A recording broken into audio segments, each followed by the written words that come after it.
It's one of the oldest homes in Lebanon, and today, more than 150 years after it was built, it's still one of the most important homes in Wilson County.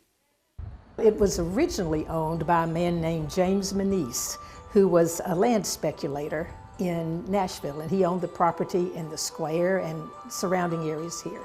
He sold it and it changed hands several times.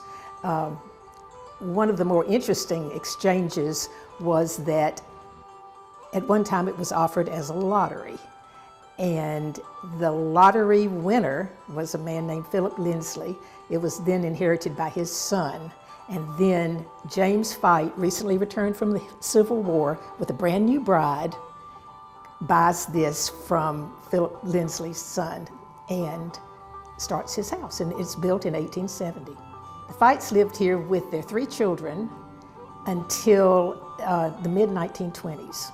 And in the mid-20s, Sally Berry Peyton Fessenden and her husband bought it and lived here, and she as a widow lived here until the mid-1980s. When it was inherited, she donated it and inherited the house in 1983 and gave it to the History Associates of Wilson County.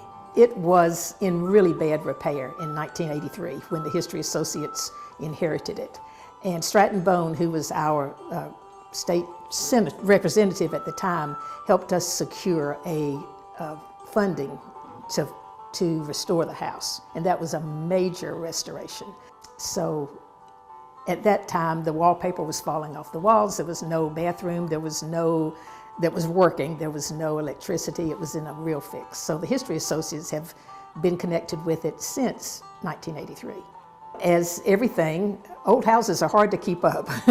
And the History Associates in the last 3 years has had a focus in the community to put Fite-Fessenden House back on the map. And so it has a new roof. It has new Queen Anne gutters. We have written grants. We won a federal grant, National Historic Preservation Grant, and they will start work on the back of the woodwork. We've repointed the brick in some areas, painted inside and out. It's been a lot of fun and a lot of community support in Lebanon. That's what we're so excited about. That room is interesting because it has one of the oldest pieces of furniture in it. It was given to Mrs. Fessenden's husband's uncle, all right, by the then president of Harvard University. And so the sideboard is interesting on that. The end tables are things from the Peyton family, and the piano is really cool too. It's a square box piano, grand piano. We call that the Waters Room, and that's where we have club meetings and things like that. And there was a book club meeting there last week. This week the DAR will meet there. So that's the Waters Room, and a lot of the pictures on the wall have something to do with the Waters family of Watertown. This house was actually built in a very federal plain style. Central foyer, 2 rooms. So upstairs, of course, it mimics the foyer.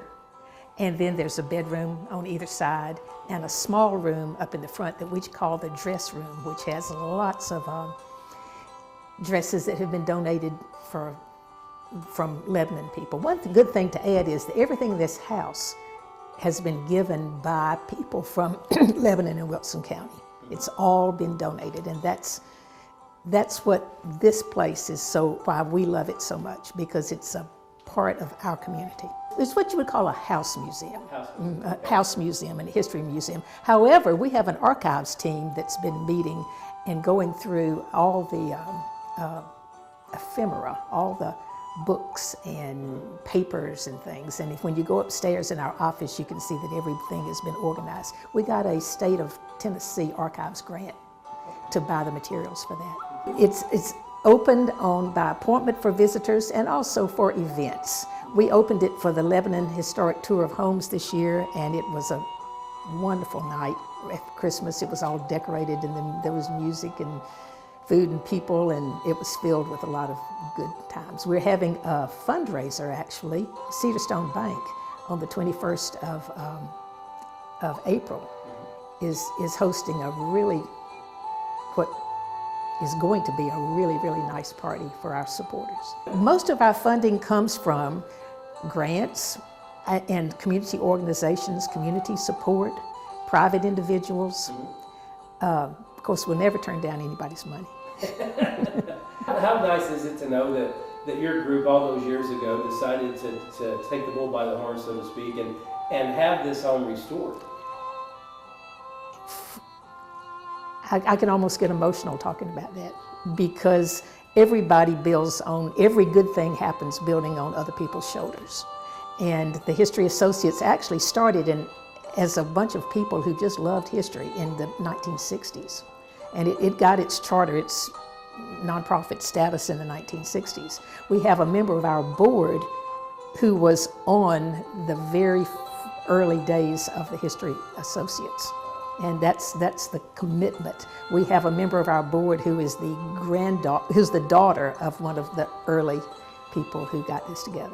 And then people who've moved into Lebanon. I've lived here 52 years, but I'm like in this history, a newcomer, right? But then we have a lot of other people who have just stepped up. And it just shows the continuity of life and the importance of history coming alive.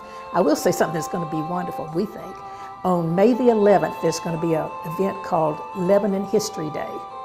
And all the fifth graders from the entire county, the entire city, are going to visit the Lebanon Museum up at Castle Heights at City Hall, Cumberland University, Fiddler's Grove, the Archives, the Veterans Museum, and Fite-Fessenden.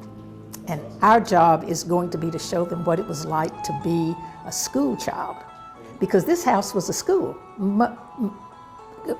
residence/school for many years. As a matter of fact, from 1891 till the mid-1920s. Board members here say they can't thank the local chapter of the Daughters of the American Revolution enough for their support through the years, and local garden club employees who make sure the grounds are always immaculate.